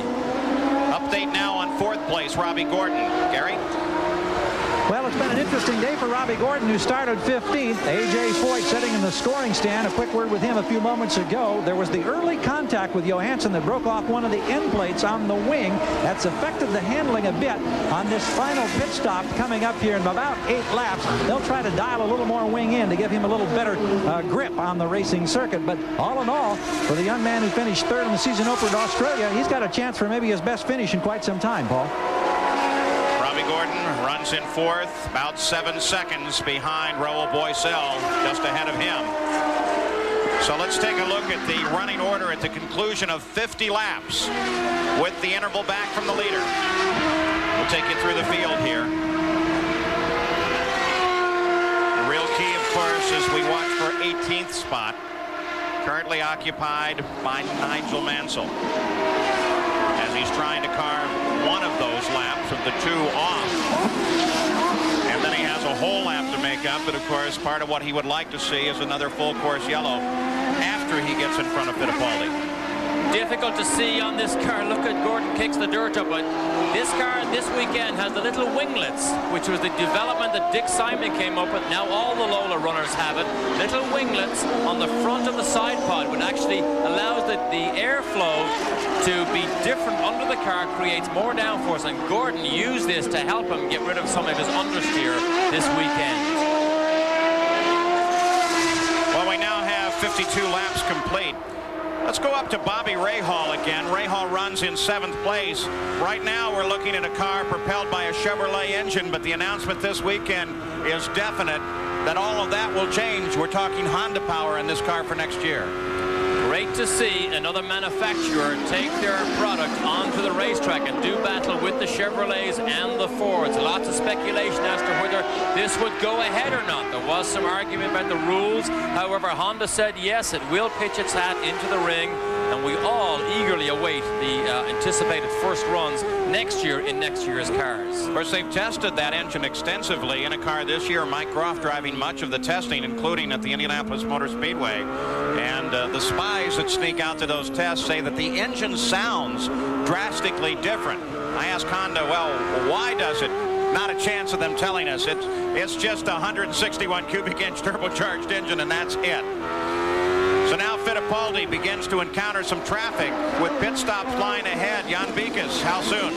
That's right, Paul. 5 or 6 laps from now, we'll see cars on lap 58 or lap 59. That first full course caution that we had made teams pit 2 or 3 laps earlier than they hoped. You know you can only go 30 laps at the absolute maximum. That means if they stop at 59, they have to get all that fuel economy. As they closed up on Mark Smith, you saw that Scott Goodyear really picked up a tremendous advantage, closed right down to the rear wing of Emerson Fittipaldi, and now Scott Goodyear tries to work that traffic to his advantage. And Goodyear has nothing to lose. He's not in this championship fight. Emerson has to be a little bit cautious, because remember, this is falling his way at the moment with Mansell being out of the championship fight, but he's got to be careful. It's actually allowing Goodyear to close up here. Scott Goodyear, of course, one of those that you saw at the beginning of the coverage. Look at this. Boy, look at the situation here with Goodyear substantially faster on the last lap. Might be a little misleading considering the fact that they were running in traffic, but Goodyear very definitely putting on a charge, and he's a fellow that wants to try and show off here in the last couple of races, because that McKenzie sponsorship goes away at the end of the season. And that was a very close call with Machusta, because I'm not sure he saw Emerson go down the inside. We saw Machusta turn down. He realized Emerson was there, and then he altered his line and came back up again. That could be a hard stopper for the Penske driver. So the fight here has come back to the front of the field with Scott Goodyear in a very solid pursuit of the defending champion here at Mid-Ohio, Brazil's Emerson Fittipaldi, who for the moment has picked up not only the lead of the race, but an advantage in the championship fight. Pioneer Electronics 200, it is still Emerson Fittipaldi out in front. As they came through traffic a few seconds ago, Goodyear was very close, but now they've separated again. Marco Greco was in front of both of them, very wisely got out of the way and let the leaders come through. And Marco Greco having probably his best race of the year. Look at Mansell slices down the inside, takes 2 cars in one. I'm sure they saw him coming, but Greco and the Team Losi car run by Dennis McCormick, I'm sure delighted with their performance so far. But all of this passing, none of it for position. Mansell still remains well back in the field and 2 laps behind the lead of the race. The fight is here at the front. Fittipaldi, who came to this track pretty well out to lunch on the setup, finally asked Paul Tracy's team, what are you doing with the car? He took Tracy's setup, and that immediately put some speed into the car. Tracy, of course, led in the early going here, but now it is Fittipaldi, after Tracy's spin off the course and ending his day, that leads, but he's being strongly challenged by Goodyear. And Emerson Fittipaldi now locks up the bonus point for leading the most laps in this race in that badly needed point. He needs anything he can get. If they would score the race as we are right now, then Mansell will still lead with a points lead, but 169 points to 156. And so Mansell, because of that mistake early in the race, will fall 21 points behind from where he was when he came into this day. There's Fittipaldi as we look at the Valvoline race recap after 55 laps. TRACI and Fittipaldi, the leaders. So the Penske team very powerful on this course. Cars out of the race. Pretty critical key names there. So back watching the leader, the 4-car of Brazil's Emerson Fittipaldi. When Emerson gets clear road, this car is clearly faster. The last lap he did was 115.6 miles an hour, over almost a mile an hour quicker than Scott Goodyear. So in clear air, in clear racetrack, Emerson does have the measure of Goodyear at the moment. 57 laps complete. 31 laps since Emerson Fittipaldi made his last pit stop, so we will keep an eye on the Penske team to see what they will be doing. Scott Goodyear's team has decided it's time already to come in. Jan is there. Goodyear comes in, and they will have to take on every bit of fuel on this car because he's going to have to go 31 laps. The tires are changed. They're waiting. They have to take all this fuel. That's a long way to go. He's down. Everything's done. They didn't make any changes. Scott Goodyear underway. Let's go to Gary. Robbie Gordon has just come in on this sequence. We just got a call that Emerson Fittipaldi will come in also on the next time by. They service Gordon. He was running in 4th place on what should be the final stop, but it's going to be very, very close in terms of is there enough fuel to go the remaining distance. Real close, Paul. Mario Andretti also came into the pits, as did Raul Boesel. You saw that Mansell was lined up behind Scott Goodyear on the racetrack, continuing to run at speed. There is Gordon coming back out, and he picked up a position coming out of there as the pit stop more efficient and got around Boesel. Emerson Fittipaldi leading the race, but Rick Reineman of the crew is waiting. He's the chief. He'll keep track of the right front of that car, as here is Fittipaldi on the pit road, Gary Gerald. We watch with the crew. The nose is in sight. He slides in a little hot, has to hit the brakes hard. There was concern about temperatures, but it looks like it is stabilized. He's able to get in one more lap than some of the others. That could be critical if they get the full 40-gallon complement of fuel in. Fittipaldi hoping to win here for the 3rd time. He's down. He's rolling 15.7 seconds for Emo. Mark Smith also in, Griard in, Bobby Rahal now into the pits, Brian Till into the pits as well. So this the theoretical last stop of the race for everyone, unless of course it's a mechanical difficulty. This should take care of fuel and tires. And look at the gap he now has on Scott Goodyear. Goodyear stopped first, but obviously the in and out lap and his time on pit road was considerably longer than Emerson Fittipaldi's. And during those stops too, Mansell got around Goodyear. So now if he can get around Fittipaldi, he gets himself 1 lap behind the lead of the race. Terribly frustrating day for Mansell. He needs lots of help. If he can get by Emerson, he needs a yellow flag immediately. Have the pace car pick up Emerson and then make up that full lap, because there's not enough laps left for him to make it up. Considering the way the day's gone, though, that's not outside the realm of possibility. 2 full course cautions early in the race. Goodyear's stop was 17 seconds. Emerson Fittipaldi in at 15.7. The in and the out, part of the tail. Yeah, right, but the in and the out lap is also the key. When you put on cold tires, how fast can you get around on that first lap? That is a key. 2nd place, ARIE LUYENDYK comes in. Jan Bigas? LUYENDYK comes in, but he has an advantage because he's in a lap later. He won't have to take on all the fuel. They're going to time the fuel so they don't have to take every last drop. They're going to wait till they get just enough, and he'll be underway. All the tires are on. They're waiting for that call from Chip Ganassi, the team owner. ARIE is looking up at him and saying, okay, I'm out of here.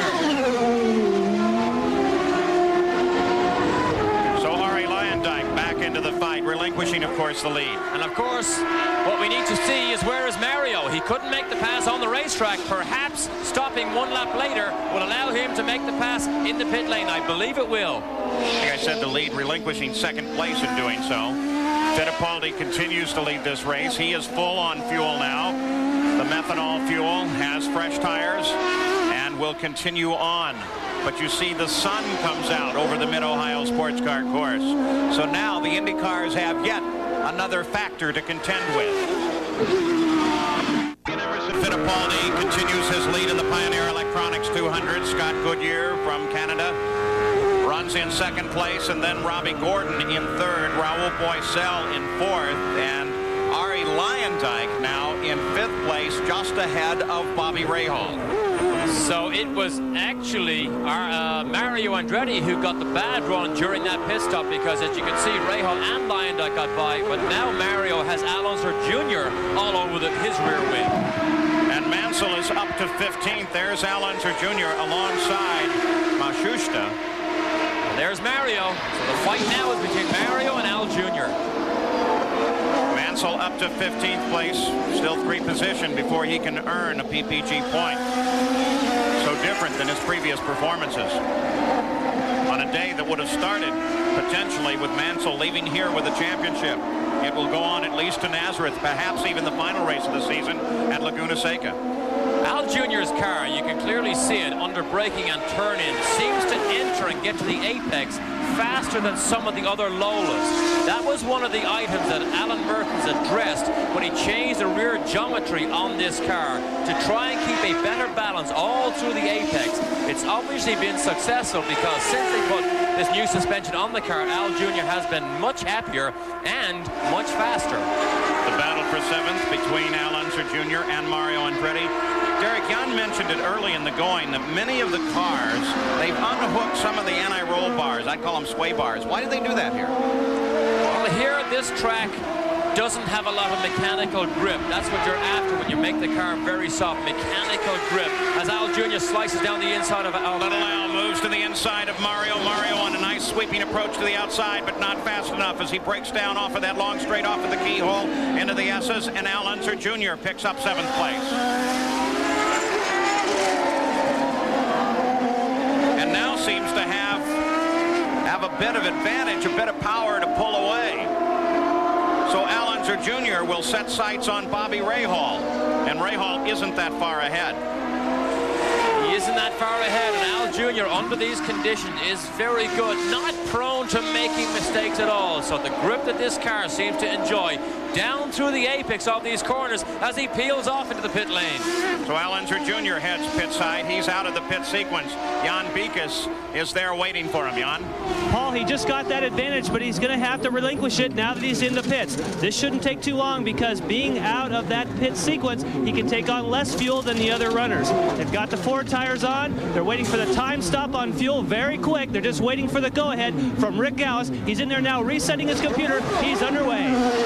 So Al Unser Jr. back into the fight in 15.4 seconds. In the meantime, on the circuit, Raul Boesel and Robbie Gordon battle for 3rd place.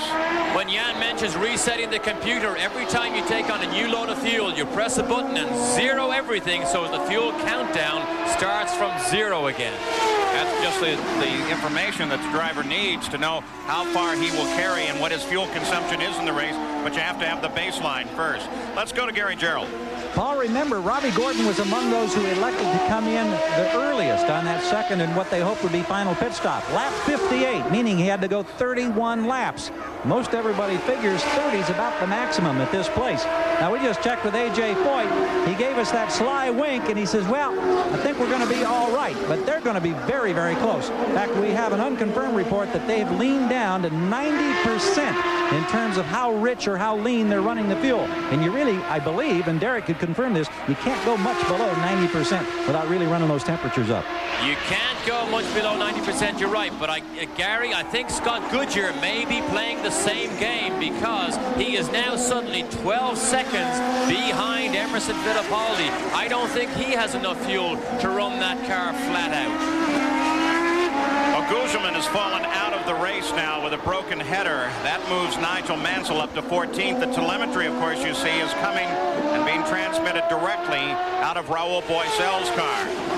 The other car is Robbie Gordon, and on a couple of these corners, it's very wide indeed. That's a pretty fine line between blocking and just driving an unusual line. Well, we did get a good example there of Gordon taking the middle line, which makes it difficult for the man trying to make the pass, and suddenly he ducks back. It was on the borderline of blocking, but remember, if you aggressively move left and right to try and deliberately stop somebody passing, Wally Dallenbach will black flag you and bring you in for a short interview. Wally tends to say that it's not so much the first move that you take. The race course does, after all, belong to the car in front. It's when you make that second move that they're going to take the hard look at you. So Fittipaldi is still our leader by 13 seconds over second place, Scott Goodyear. The point standings at this moment, if Fittipaldi continues with his win, it doesn't look like that will change much. And the battle in the championship will go on for another race. The new... It's race number 15 of the PPG IndyCar World Series from Nazareth, Pennsylvania. That'll be coverage of the Nazareth race. And of course the championship goes on there, but the battle at Mid-Ohio remains here between Robbie Gordon and Raul Boesel. It is a fight for third place, currently occupied by Gordon. And it is a fight for third place. It may become a fight for second place because they are reeling in Scott Goodyear.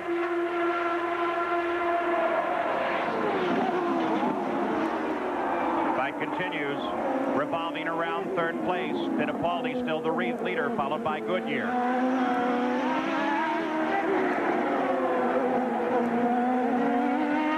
The key now would seem to me to be the fact that Fittipaldi seems to be pulling away from Scott Goodyear, Derek, at what, about a second to lap? He has control of the race now. We're only speculating that Goodyear, having had to run 31 laps on that last tank of fuel, may have to short shift. But look at Mansell. He may be about to get back one of his laps. Look at this here, over the curve. Why would he try something like that? Mansell, as he closed on Fittipaldi, jumped the curve. That's Olivier Briard just behind him, not in contention in this fight. It's not truly a fight in any way for position here. It is simply Mansell trying to unlap himself from Emerson Fittipaldi. Briard runs in 17th place right now, 2 laps behind the lead. Mansell runs in 15th and is trying to get back to a mere lap behind the lead of the race. And that was a very aggressive move by Mansell. Luckily, there was enough room on the inside. When he knew he wasn't going to be able to make the pass, he drove over the curb, but actually lost about 3 or 4 or maybe even 5 car lengths to Emerson. He's obviously running fast, though. Let's take a look back at that move in the keyhole with Nigel to the inside. He's 2 car lengths behind him when he makes his lunge. Now he realizes he can't make it. Up over the top of the curve, almost hit the back wing of Emerson and goes wide. Aggressive move by Nigel Mansell, didn't quite pull it off. Has to take the straight line there for a moment, get to the asphalt, and then turn the car. How'd you like to have been Briard at that moment to watch all of that? Best seat in the house, but not one I would have liked. So there's Fittipaldi sitting just ahead of Mansell. Again, not a battle for position. The championship fight goes on. Emerson, because he's in the championship fight, if he sees Mansell coming down the inside, he may elect to actually give him a bit of room because he will have realized what happened back in the keyhole. He doesn't need to have any part of an incident with Mansell right now. So the fight on the circuit, though not a fight in contact, is Fittipaldi and Mansell. Gary Gerald, you have something on these two. Paul, I think Derek hit it right on the nose. We understand here in the Penske camp that they've told Emerson, Mansell gets up there, just let him go on by. They don't want any part of any kind of a duel between the former world champions from F1. So look for that as they continue to work their way around this circuit. I wonder why you'd even have to begin to tell Fittipaldi something like that. Just a reminder, eh? Just a friendly reminder. I mean, Mansell is a little bit far behind now. He closes up through this corner here. This is where he made the lunge. Is he close enough this time? No, he's not. While we watch these 2 world champions, the reigning world champion and a 2-time world champion, Emerson Fittipaldi, both the Andretti family and the Fittipaldis had some pretty good results in F1 today. They did. Here you go. Here you go. Watch what happens here. Side by side, Emerson doesn't need to contest it. Move to the left. Let him go. It's not a race. Remember, you're racing for the championship, Emerson. That's him go. You're absolutely right. Michael Andretti, we watched him earlier this morning, had a tremendous 3rd place finish up on the podium for the very first time at Monza. And Fittipaldi, 9th.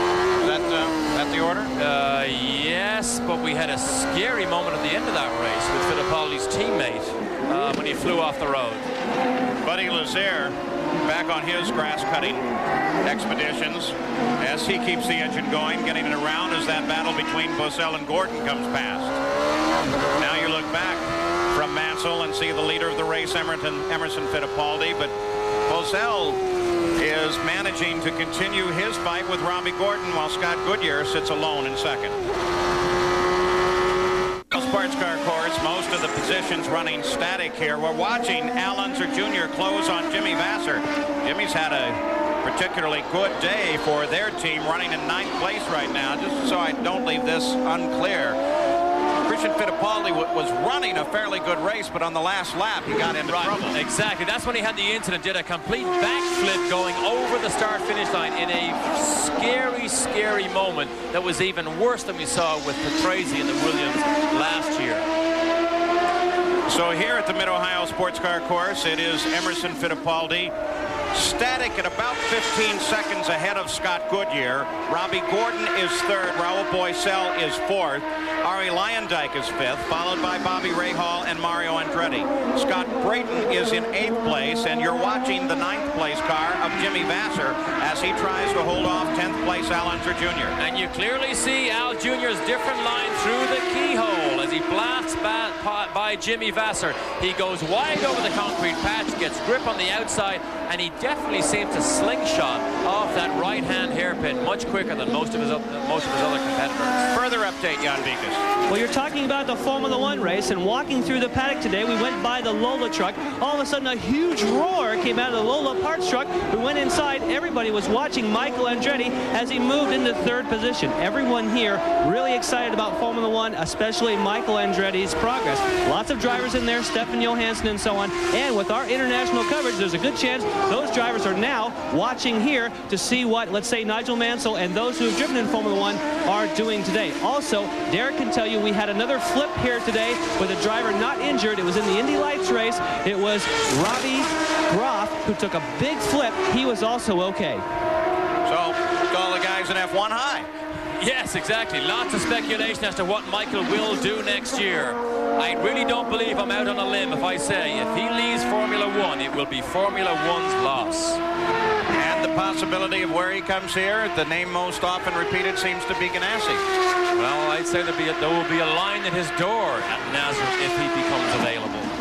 On the other side of that, I think you're right. It would be nice to see Michael, now that he knows all the circuits, fighting that uphill battle with limited test time, unfamiliar cars, if he could get a good ride next year and show his true worth. And we don't mean to talk over Jimmy Vasser because he is having an exceptionally good weekend. In the morning warm-up this morning, he was the 3rd fastest car on the racetrack. So Vasser in that Codilux car having a very good weekend. Nigel Mansell now about 15 seconds away from moving into 12th place, and in doing so taking the position from Hiro Matsushita and taking a PPG point. 12th place, the lowest position that awards a point. Gary Gerald, we come toward the end of the race, 75 laps complete. What's the fuel status? Well, we mentioned there was concern for Robbie Gordon and those who pitted on lap 58. Emerson Fittipaldi made it to lap 59. The fuel situation looking good, and here's one of the tip-offs. Dave Kiefer, the fueler for Emo, just moments ago took his helmet off. When he takes his helmet off, there's no concern about fuel for Fittipaldi. No concern, or is the fuel tank totally empty, Gary? I can't see the hose at the moment, Paul, to know if there's some in there or not. Robbie Gordon closes up behind Scott Goodyear. This just developing into a battle. You can see BOESEL is there as well. 18 seconds ahead of this fight is Fittipaldi, running all alone, but still encountering some traffic. But now it's Robbie Gordon taking a real strong look at 2nd place. And taking Al Unser Jr.'s line through that last section of the keyhole. I'm not sure Goodyear can fight back in this attack here because he's been losing almost a second a lap to Robbie Gordon. Can't find it at all. Lets Gordon go past. Of course, fuel's still going to be a question there on Gordon's car. A.J. Foyt with that sly wink. That tells you absolutely nothing. So now Gordon into 2nd place. Goodyear back to 3rd. BOESEL will be the next to line up and take on Scott Goodyear. 76 laps complete. And BOESEL has been able to keep pace with Robbie Gordon all the way through this last 10 to 15 laps.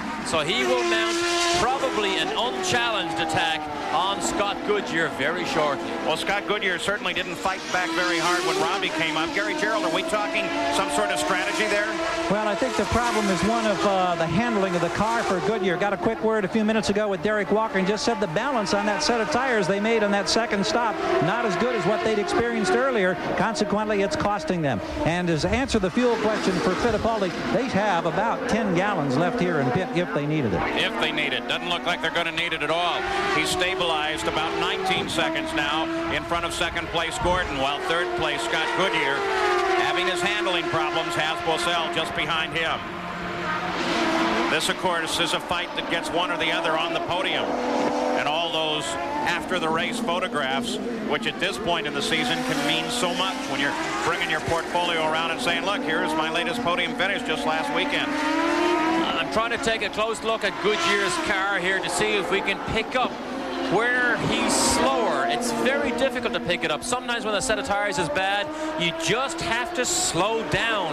You don't see the car sideways or understeering off the racetrack. You just have to slow down. So BOESEL looks as if he should be able to make a pass on Goodyear very shortly. And of course, as we do like to keep reminding you, this is the only point in contact, this battle here between Goodyear and BOESEL on the race course. We have the advantage of the extremely efficient EDS computer scoring, which gives us intervals all the way down through the field. And this is the fight on the course you're looking at, and it looks like for the moment it may go to BOESEL. He moves inside on the keyhole, but no, Goodyear's not going to let him through. Gesture off the hand or just shifting the gear from Goodyear? I don't know, but the last pass with Gordon was uncontested, and suddenly Goodyear begins to contest this pass with BOESEL. So maybe things in that car are beginning to settle down a little bit. They're through the best passing area on the course, now coming to one of the more difficult as BOESEL comes to the outside. He has to be careful there. Remember Al Unser Jr. earlier in the day. Well, Goodyear is driving defensively now. We saw him on the downhill run. He stayed wide before he turned left to turn right. So he's defensively protecting that position. He believes he can hang on to it. Gusting winds begin to pick up here on the front stretch. Sunshine is out, but wind gusts could become a factor here, blowing these cars around from point to point as the battle continues for third place. On the pit straight, the keyhole was where they tried it last time. Will BOESEL try it there again? He closes in through the first turn. BOESEL probably has the longest contract of all drivers at the moment with that 3-year deal that he signed with Dick Simon right after the Duracell contract was signed. Doesn't try it here, lines up.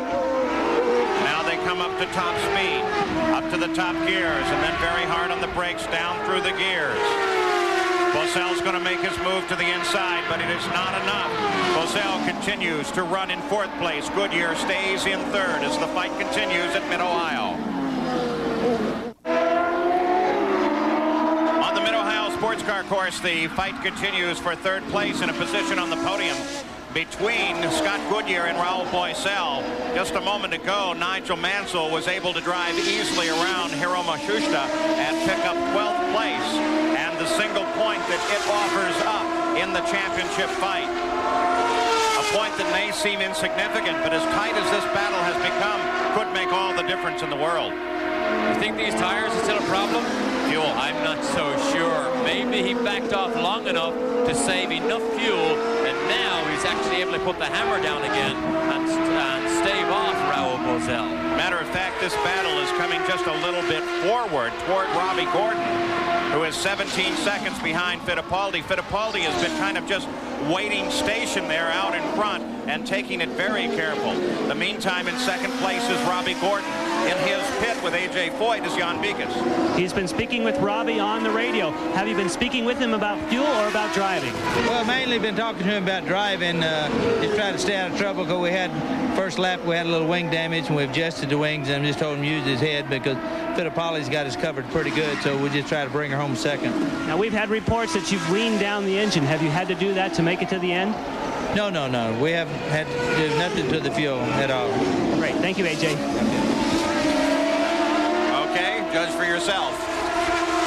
Well, whatever it is a battle that Robbie Gordon is by himself at the moment trying to catch Emerson, but he's in control. But this is where the action is right here. Look at BOESEL. He comes to the inside, darts the outside. Goodyear locks the brakes. They have slower traffic, and Lazier ahead of him. Lazier clears the course. BOESEL comes out a little bit short on the exchange. But now, again, they run down to the key passing area at Mid-Ohio. There is nothing wrong with Scott Goodyear here. This is just a straight fight, a straight battle for this fourth place, this third place. 82 laps complete by the leader Fittipaldi. Robbie Gordon chews 1 second off the lap lead of Fittipaldi at the moment. Now 16 seconds ahead of Gordon. This is the fight for third. No one else in contact. Believe it or not, Brian Till is flying. He's that car right behind them. He has actually reeled these boys in. And he's stayed up there all day. I mean, he's been running with these leaders the entire time. Wonderful run for Till. Look at him close in here. He is faster than these two boys ahead of him, but it's not a battle for position. What a shame it's not, because Brian Till has been extremely fast here all weekend. And Norm Turley's operation that really is on a bit of a wing and a prayer every weekend as to whether it even gets to the races. Till had his problem early on, fell 6 laps behind the race. Now runs in 18th place, but he continues to match the pace of the leaders.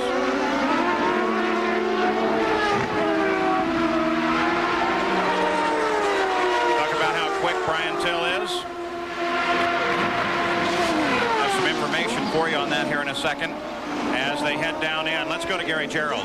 Well, we wonder about this fuel situation. A couple of radio reports. Jimmy Vassar may have to be in the next lap for a splash and go. We also hear that Nigel Mansell may have to get a splash and go. So he's battled forward to a points-paying position at number 12, but he may lose it if he has to get that splash. That's making Emerson Fittipaldi and the Penske team very happy. The front is still Fittipaldi. In the meantime, Nigel Mansell, we go on board. Clear road ahead. But ahead of him is Willie T. Ribbs, and that is who he would like to catch up to, but Willie is well ahead of Mansell. It is not likely that he will move any further than 12th place. So here at Mid-Ohio, Emerson Fittipaldi continues his lead. The Pioneer Electronics 200 is brought to you by PPG, world leaders in automotive finishes. By Pioneer Car Electronics, our customers made us the #1 choice for car audio products. And by Valvoline, people who know use Valvoline. And the battle for the PPG Cup stays alive at the conclusion of the Pioneer Electronics 200 at the Mid-Ohio Sports Car Course. In the points, Nigel Mansell will continue to lead the points with 170, but he has lost in the flow 20 points to Emerson Fittipaldi, who closes in now. Let's go to Gary. Well, here's Emerson Fittipaldi out of the cockpit, the hugs and the kisses from the family. Emerson, they talked in recent races about maybe the fire had been dimming about this whole championship, and the look in your eye says the fire is back. Well, I think it's back, Gary. I'm very pleased. The car, I had a great performance. I'm so happy that, you know, everything that happened today happened perfect, and the championship's still open. It'll be tough, only 2 races to go, but, you know, we still can be dicing Nigel. Those last few laps on the radio, I understand they were saying 21 points, 21 points. What were you thinking about at that point when they're reminding you of how much you were gaining on Nigel? Well, I mean, that's great. You know, it happened to me before in Formula One. I think the championship is open to could be open to the last race, and we still can do it. At mid-race, Al Unser Jr. came up and was giving you a terrific challenge, and then he had an incident that put him far back in the pack. Were you concerned about he may having enough muscle to get by you? Well, every time I was on full tanks, my car was very loose, and he was going faster than I was. And I was really concerned that he could go by, yes. I know he's anxious to get to Nazareth. We wish you well next week, Emerson. Thank you, guys. Thanks. All right.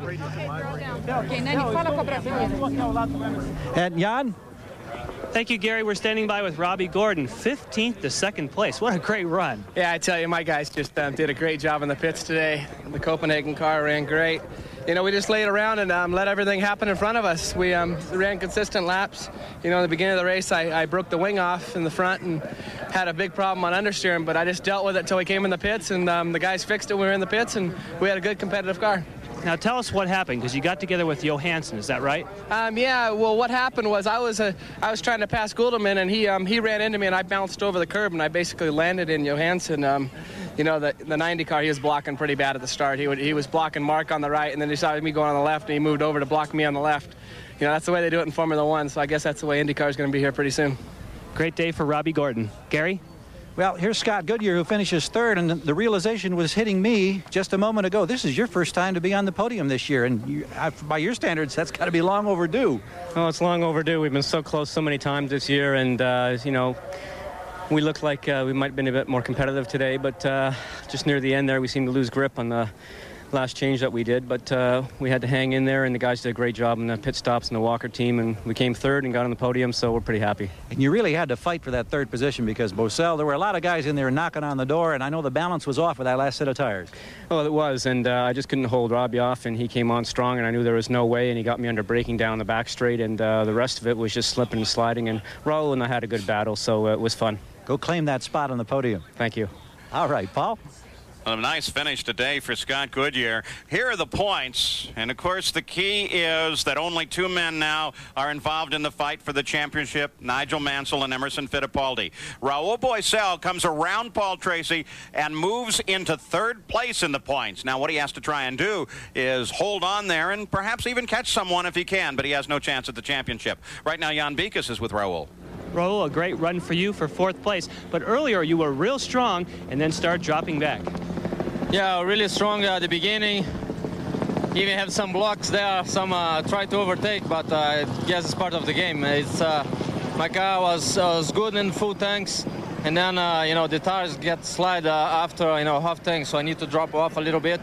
And but other than that, my Duracell LOLA was perfect.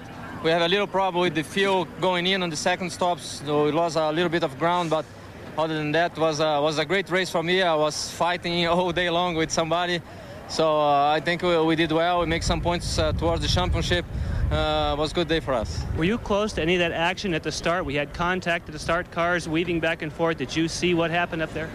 Not really. I think it was behind me. I saw the contact with Al Jr. after the second yellow when he tried to overtake Emo and Emerson. So I think it's just a dispute, and but other than that, it was a tough race, really. Raul BOESEL with the best seat in the house. Paul? Raul BOESEL moves forward in the point standing, and now will be interviewed for 10 million viewers in Brazil who keep track of these IndyCar events. 100 countries worldwide. There's the order of finish. This whole weekend, I know, has been a bit of a struggle, and I know you're anything but a happy man as you sit here. Any particular problem during the course of this race, Mario? Well, I never could find a balance. We tried to work on it as conditions were changing. We made one call on tires when it was drizzling not to change tires, and in retrospect, I think it would have been a brilliant call if it would have kept on drizzling. But it stopped, and then so I went that double stint with the same set of tires, you know, and 60 laps on the tires a bit much, so that kind of has sort of hurt me a little bit. And I just could never find really the balance to, you know, to do very much. You know, if I had any kind of track position, I might have been able to just hold it, but that's all.